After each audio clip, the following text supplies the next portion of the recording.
Hi friends, welcome to my channel. Friends, मैं आज आपलोक ओसर आन एटा नतुन टपिकर ऊपर भिडिओ লৈ आइছো। हाय फ्रेंड्स, आज भिडिओটো आमी आलोचना करिम केनेके आईटीआई ऑनलाइन फर्म फिलआप करिब लागे এই বিষয়ে আমি আজি ভিডিওটো আলোচনা করিম। সো ফ্রেন্ডস, সময় নষ্ট নকৰাকৈ বলক ভিডিওটো আৰম্ভ কৰো। ফ্ৰেন্ডস, ভিডিওটো আৰম্ভ কৰাৰ আগতে এটা ৰিকুৱেষ্ট কৰিছো, যদি আপোনালোকে মোৰ চেনেলটো সাবস্ক্ৰাইব কৰা নাই তেতিয়াহ'লে সাবস্ক্ৰাইব কৰি দিব আৰু লগতে ওচৰত থকা বেল আইকনটো ক্লিক কৰিব নাপাহৰিব।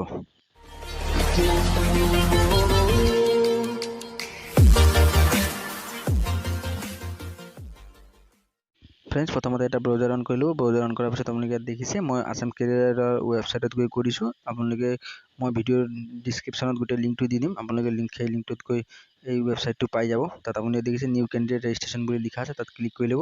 ইয়াত এগ্ৰি বটমত ক্লিক কৰি ল'ব। ইয়াত দেখিছে ক্যান্ডিডেটৰ নেম, ফাদাৰ্স নেম, মাদাৰ্স নেমৰ অপশন আছে। মই এইখিনি পটাপট কৰি ফিল আপ কৰি দিওঁ।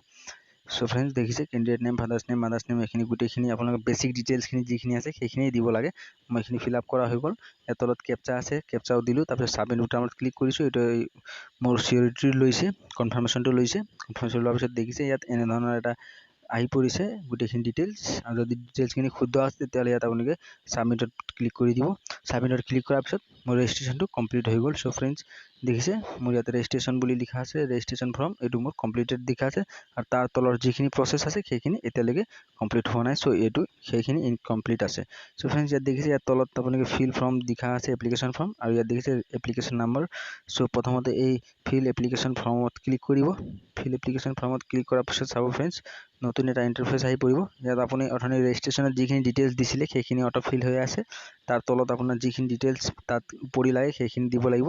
ইয়াত মই ডোমিসাইল ষ্টেটটো সিলেক্ট কৰি দিছো, ৰিজনটো সিলেক্ট কৰি দিছো। তেনে ধৰণে ইয়াত দেখিছে কাষ্ট কি আছে, কাষ্টটো সিলেক্ট কৰি দিব। সাব কাষ্ট আহিব চাব फ्रेंड्स, সাব কাষ্টটো যদি আপোনাৰ কিবা ডিফাৰেন্টলি এবল স্পেশাল পাৰ্সন কোনবা হয় তেনে ধৰণৰ সেইখিনি ডিটেইলছ দিব। যদি নহয় তেতিয়া নট এপ্লিকেবল দিব। মোৰ যেটো তেওঁ ডিফাৰেন্টলি এবল নহয়, মই যিজনৰ কৰি আছো, সো মই নট এপ্লিকেবল দিছো।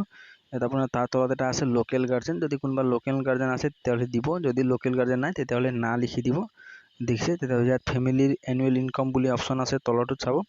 ফ্যামিলি এনুৱেল ইনকামত আপুনি দি দিব যি আছে খুদি লৈ। তাৰ তলত দেখিছে হাইয়েষ্ট এডুকেশন, তেওঁ সকলোতকৈ বেছি কিমান লৈকে পঢ়িছে সেইটো ইয়াত এডুকেশনটো হাইয়েষ্ট এডুকেশনটো দিব। তেওঁ বৰ্তমান এডুকেশন যিমান হাইয়েষ্ট লৈকে পঢ়িছে সেই হাইয়েষ্ট এডুকেশন দি দিব।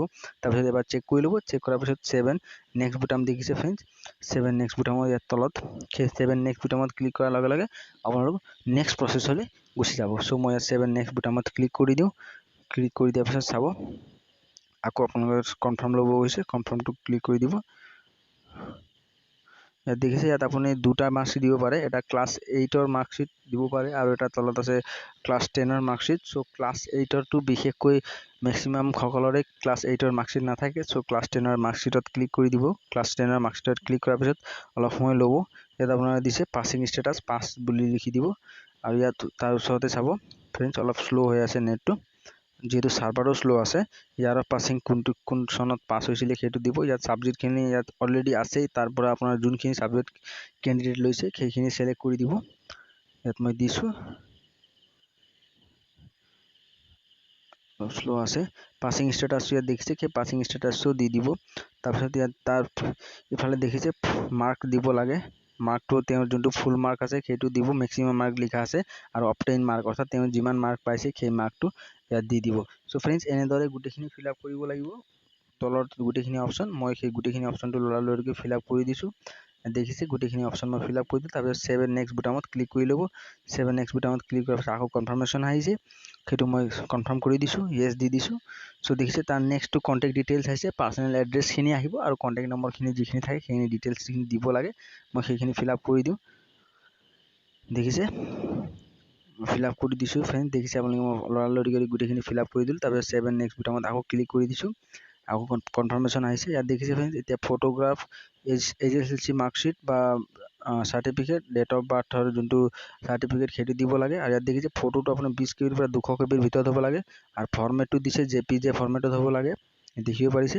কিন্তু আপোনাৰ তাৰ বাহিৰে যিখিনি ডকুমেন্টছ দিব সেইখিনি গোটেইখিনি পিডিএফত হ'ব লাগিব, আৰু সেইখিনিও 20ৰ পৰা 200 কেবিৰ ভিতৰতে হ'ব লাগিব। সো फ्रेंड्स, মই লৰালৰি কৰি গোটেইখিনি আপলোড কৰি দিওঁ। দেখিছে আপোনালোকে গোটেইখিনি মই আপলোড কৰি হৈ গ'ল। ইয়াত আপোনালোকে পাৰিলে এবাৰ চেক কৰি দিব। তাৰপিছত সাবমিট বুটামত ক্লিক কৰি দিব। মই সেইখিনি সাবমিট বুটাম, সাবমিট এণ্ড প্ৰিভিউ যোনটো লিখা আছে সেই বুটামত মই ক্লিক কৰি দিওঁ। তাৰপিছত দেখিছে ফ্ৰেণ্ডছ এনেকুৱা এটা আহি যাব, গোটেইখিনি প্ৰিভিউ হিচাপত আহি যাব দেখিছে। আৰু আপোনালোকে সাইডত চাব পাৰে ফ্ৰেণ্ডছ, এটা লিখা আছে প্ৰিভিউ চেক এণ্ড ভেৰিফাই বুলি লিখা আছে। তাত আপোনালোকে ভেৰিফাই কৰি ল'ব বা চেক কৰি, যদি আপোনালোকে যদি কিবা প্ৰব্লেম লাগে তেতিয়াহ'লে আপোনালোকে দেখিছে ইয়াত চাৰ্টিফিকেটটো আহিছে, সেই চাৰ্টিফিকেটটো স্ক্ৰল ডাউন কৰি ইয়াত নিজে চেক কৰি ল'ব পাৰে কেণ্ডিডেটৰ নাম আহিছে নাই। আৰু তাৰ তলৰটো এনেকৈ ভেৰিফাই কৰি সেইটো চেক কৰি ল'ব পাৰিব। তেনেধৰণে যেনেকৈ মই কৈছোঁ এনেকৈ স্ক্ৰল ডাউন কৰি কেণ্ডিডেটৰ নামটো হয় নহয় বা সেইজনৰে চাৰ্টিফিকেট আহিছে নে বা বেলেগ কোনোবাৰ আহিছে সেইটো আপোনালোকে চেক কৰি ল'ব পাৰে। তাৰপিছত আকৌ 7 নেক্সট বুটামত ক্লিক কৰি দিব। সো ফ্ৰেণ্ডছ দেখিছে এতিয়া অলৰেডি এজন কেণ্ডিডেটৰ ফৰ্ম ফিল আপ কমপ্লিট হ'বলৈ হ'ল, এতিয়া ফাইনেল ষ্টেজত পাই গৈছে ফৰ্ম ফিল আপৰ ষ্টেপখিনি। চ' গোটেইখিনি এবাৰ ভালকৈ চেক কৰি ল'ব সেইখিনি লিখাখিনি। তাৰপিছত ডিক্লাৰেশ্যন যোনটো আছে ডিক্লাৰেশ্যনত ক্লিক কৰি ল'ব, ডিক্লেয়াৰ কৰি দিব। তাৰপিছত এবাৰ ভালকৈ চেক কৰি ল'ব, মই এবাৰ ভালকৈ চেক কৰিবলৈ দিওঁ। তো ফ্ৰেণ্ডছ চেক কৰাৰ সময়লৈকে মই কৈছোঁ আপোনালোকে যদি ভিডিঅ'টো ভাল লাগে তেতিয়া লাইক কৰিব, চেনেলটো ছাবস্ক্ৰাইব কৰিব নাপাহৰিব। চ' ফ্ৰেণ্ডছ দেখিছে মই চেক কৰি হৈ গ'ল। এতিয়া মই ফাইনেল ছাবমিশ্যন কৰাত ক্লিক কৰি দিছোঁ। ফাইনেল ছাবমিশ্যনটো ক্লিক কৰাৰ লগে লগে অলপ সময় ল'ব। মোৰ ইয়াত দেখিছে ফ্ৰেণ্ডছ আপোনালোকে মোৰ ফাইনেল ছাবমিশ্যনটো কৰা হৈ গ'ল কেণ্ডিডেটৰ। ইয়াত ৰেজিষ্ট্ৰেশ্যন অলৰেডি ছাকচেছফুল লিখা আছে। ইয়াত চাব ৰেজিষ্ট্ৰেশ্যন প্ৰচেছ কমপ্লিটেড ছাকচেছফুলি ইয়াত লিখা আছে ওপৰত, আৰু তাৰ তলত দেখিব পাৰিছে আপোনালোকে, মই এইটো দেখিছে হাইলাইট কৰি দিছোঁ। আৰু তাৰ তলত দেখিছে ইয়াত লিখা আছে আপোনালোকে কেণ্ডিডেট প্ৰফাইলত গৈ প্ৰিণ্ট কৰিব পাৰিব ৰিচিপ্টটো। আৰু ITI গভৰ্ণমেণ্ট ITIত গৈ ITI যোনখিনি গভৰ্ণমেণ্ট ITI অফিচ আছে তাত গৈ আপোনালোকৰ ডকুমেণ্টছখিনি ভেৰিফাই কৰি ল'ব ITI কলেজ য'ত আছে। ইয়াত দেখিছে প্ৰিণ্ট অপশ্যনত ক্লিক কৰি দিছোঁ। মই দেখিছে কেণ্ডিডেট প্ৰফাইলত যোৱাৰ পিছত ইয়াত দেখিছে আপোনালোকে তলত প্ৰিণ্ট অপশ্যনত আহিছে। মই প্ৰিণ্ট অপশ্যনটো ক্লিক কৰাৰ লগে লগে ডাউনলোড হৈ গ'ল আৰু এনেধৰণৰ এটা এপ্লিকেশ্যন ফৰ্ম ডাউনলোড হৈ গৈছে। চ' ফ্ৰেণ্ডছ থেংক ইউ ফৰ ৱাচিং দিছ ভিডিঅ'।